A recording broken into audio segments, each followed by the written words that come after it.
बिस्मिल्लाहिर्रहमानिर्रहीम अस्सलाम वालेकुम students, welcome to another video. I hope you are doing well. So आज फेडरल बोर्ड का क्लास 9 का मैथ्स का पेपर था। आई होप कि आप तमाम स्टूडेंट्स का पेपर बहुत अच्छा हुआ होगा। इससे पहले मैंने MCQs आंसर की भी अपलोड कर दी, आप उसकी को भी एक दफ़ा वॉच कर लें ताकि आप वहाँ से आपको ये आइडिया हो जाए कि आपके सेक्शन ए में MCQs में कितने मार्क्स जो वो टोटल बन सकते हैं। एंड प्लस अब मैं आपसे जो सब्जेक्टिव पेपर है उसकी कंप्लीट आंसर की शेयर कर रहा हूँ, और इन क्वेश्चंस को आप देखते हुए आपको यहाँ से आइडिया हो जाएगा कि आपने कितने क्वेश्चन जो है वो बिल्कुल एक्यूरेट मतलब ठीक किए हैं। एंड देन फिर आप जो है वो अपने मार्क्स का आइडिया अभी से लगा सकते हैं। ठीक है। अच्छा, इसमें आपके जो क्वेश्चन है वो आपको पता ही है सबको कि टोटल 9 क्वेश्चन होते हैं, और दोनों साइड पे आपको ऑप्शन दिया जाता है और का। ठीक है। तो अगर दोनों को मिलाएं तो वो 18 क्वेश्चन बन जाते हैं। मैंने दोनों में से बीच बीच में से क्वेश्चन किए क्योंकि मेरे पास तो एक तो पेपर जो आया था वो बिल्कुल ब्लर पेपर था। ठीक है।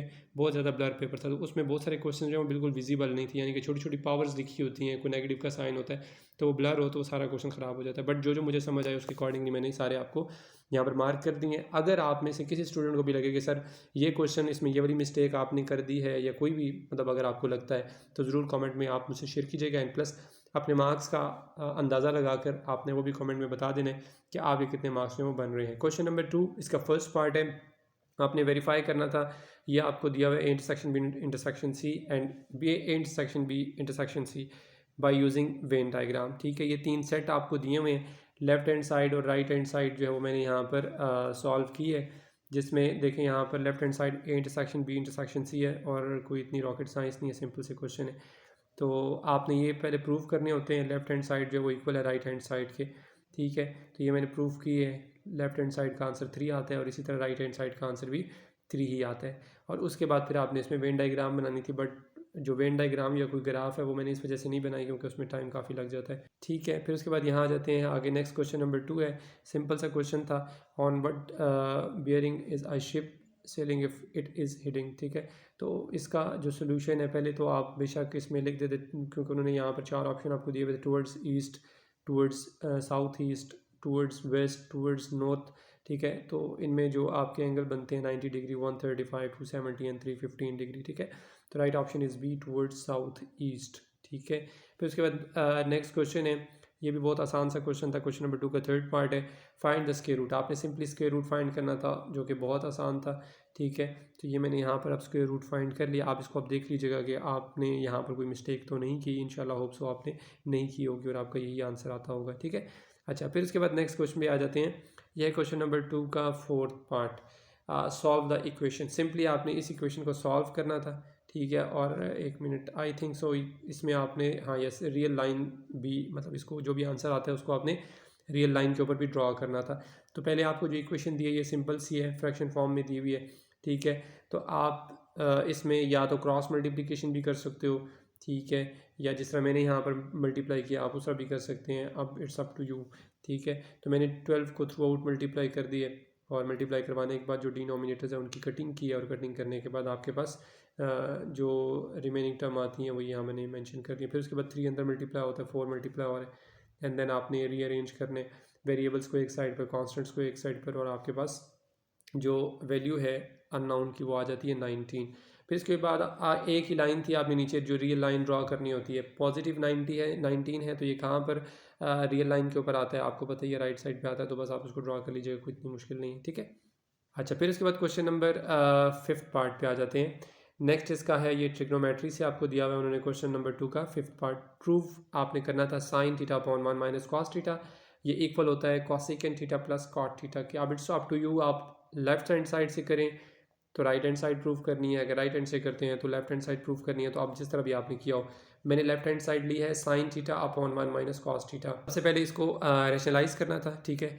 रेशनलाइज आपने कैसे करना है, डिनोमिनेटर को आप मल्टीप्लाई डिवाइड करते हैं साइन चेंज करके। ठीक है। तो मैंने कर दिया, करने के बाद आपने आमने सामने जो मल्टीप्लाई हो रहे हैं तो मल्टीप्लाई कर दिया। अब यहाँ पर डिनोमिनेटर में 1 माइनस आपको cos theta, sorry 1 minus cos square theta नज़र आ रहा होगा। ठीक है। तो 1 माइनस कॉस स्क्वायर थीटा जो है वो बराबर होता है, फार्मूला है साइन स्क्वायर थीटा के। फिर उसके बाद मैंने ये ऊपर साइन एक था और नीचे साइन स्क्वायर था, तो मैंने इसके साथ इसकी कटिंग कर दी है। ठीक है। अच्छा, कटिंग करने के बाद ऊपर रिमेनिंग टर्म जो है 1 माइनस प्लस कॉस थीटा रहेगी, और नीचे साइन थीटा रहेगी। तो आप इनको आप सेपरेटली अलग अलग करके लिख सकते हैं। ठीक है। क्योंकि इनको दोबारा कंबाइन करें तो वही बैक टर्म आ जाती है। तो 1 upon sine theta plus cos theta और साइन थीटा, तो देखिए 1 by sine theta cosecant theta होता है, कॉस थीटा और साइन थीटा कॉट थीटा होता है। तो ये आपने प्रूव करना था। ये आपका क्वेश्चन नंबर 2 का 5th पार्ट भी प्रूफ हो गया। फिर उसके बाद नेक्स्ट आ जाते हैं 6 पार्ट के ऊपर। ये भी ट्रिग्नोमेट्री का क्वेश्चन था और मोस्ट इंपॉर्टेंट क्वेश्चन हमेशा पेपर में पूछा जाता है। क्वेश्चन नंबर 2 का 6 part. A 10 metre long ladder is leaning against a wall. ठीक है, अब बाकी क्वेश्चन मैंने यहाँ नहीं लिखा।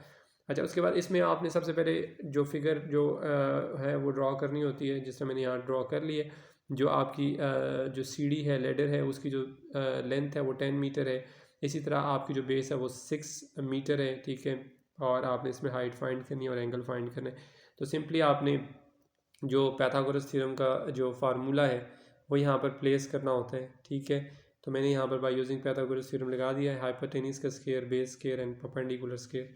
फिर जो यहाँ पर उनकी वैल्यूज़ थी, जिसमें आपके पास हाइपोटेनियस की वैल्यू 10 दी हुई है, उसका स्क्वायर आ गया, बेस की वैल्यू 6 दी हुई है, उसका स्क्वायर आ गया परपेंडिकुलर का। उसके अकॉर्डिंगली आपने सॉल्व किया तो लास्ट में आपके पास देखें इसका आंसर जो है वो परपेंडिकुलर 8 मीटर आ जाता है। ठीक है, एक चीज़ आपने हाइट फाइंड कर ली है। अब आपने एंगल फाइंड करना था। लेडर मेक्स द ग्राउंड, जो सीढ़ी का नीचे फर्श के साथ या ग्राउंड के साथ जो भी एंगल बन रहा है वो आपने फाइंड करना था। तो यहाँ पर ट्रिग्नोमेट्रिक रेशियो जो है वो अप्लाई करेंगे। कॉस थीटा इक्वल टू होता है बेस ओवर हाइपोटेनियस। बेस आपको 6 दी हुई है और हाइपोटेनियस 10 दिया हुआ है। ठीक है, इन दोनों को डिवाइड करें तो 0.6 आ जाता है। और आपने थीटा फाइंड करना है तो कॉस मल्टीप्लाई वहाँ जाकर डिवाइड करें और उसका इन्वर्स कर लें, तो ये थीटा जो है 53.1 डिग्री आ जाता है। ठीक है, ये 6 भी हो गया। फिर आगे क्वेश्चन नंबर 7 है। अब वीडियो लेंथी हो जाएगी इसलिए मैं यहाँ पर आपको गाइड नहीं करा, जैसे इस तरह आपको बता देता हूँ। लोकस आपने फाइंड करना था न्यू टावर का। ठीक है, तो अब इसको आप देख लीजिएगा, अगर ना समझ आए तो कमेंट्स में पूछ लीजिएगा, या अगर आपको लगे कोई क्वेश्चन में मिस्टेक हो या किसी किस्म की भी, तो आप मुझसे ज़रूर शेयर कीजिएगा। ठीक है, फिर उसके बाद नेक्स्ट आ जाते हैं क्वेश्चन नंबर 2 के बाद 8 पार्ट पर। ठीक है, ये सेकंड लास्ट पार्ट है। Find the base and height of the large triangle. ठीक है, यहाँ पर आपको ट्राइंगल दी हुई थी, आपने उसमें बेस और हाइट फाइंड करनी थी लार्ज ट्राइंगल की। ठीक है, तो ये मैंने फाइंड कर दी है। ठीक है, और इसके बाद लास्ट क्वेश्चन पे आ जाते हैं। ये इनइक्वालिटी का क्वेश्चन है। सॉल्व द फॉलोइंग इनइक्वालिटी, आपने ये सॉल्व करनी थी। सिंपली ये मैंने सॉल्व कर दिया है। ठीक है, इन दोनों को अगर आप सेपरेटली, क्योंकि डबल इनइक्वालिटी है तो डबल इनइक्वालिटी आप सेपरेटली सॉल्व करें तब भी ठीक है। अगर आप इनको एक साथ, जिस तरह ये क्वेश्चन दिया हुआ है, यहाँ पर इसी के अकॉर्डिंगली सॉल्व कर दें तब भी ठीक है। मैंने सेपरेटली सॉल्व किया ताकि आपको समझ आ सके। पहले राइट साइड को एक्सपेंड किया, फिर लेफ्ट साइड को एक्सपेंड किया।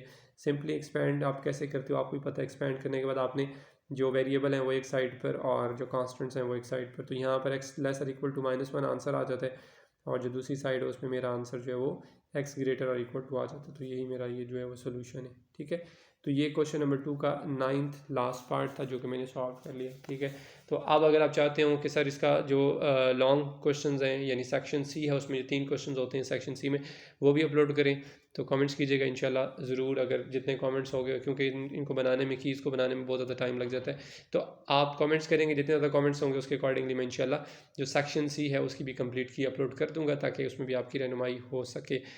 बेस्ट ऑफ लक, अल्लाह पाक आप सबको कामयाब करे, खुश रहें। नेक्स्ट वीडियो तक के लिए अपना बहुत सारा ख्याल रखिएगा और दुआ में याद रखिएगा। अल्लाह हाफिज़।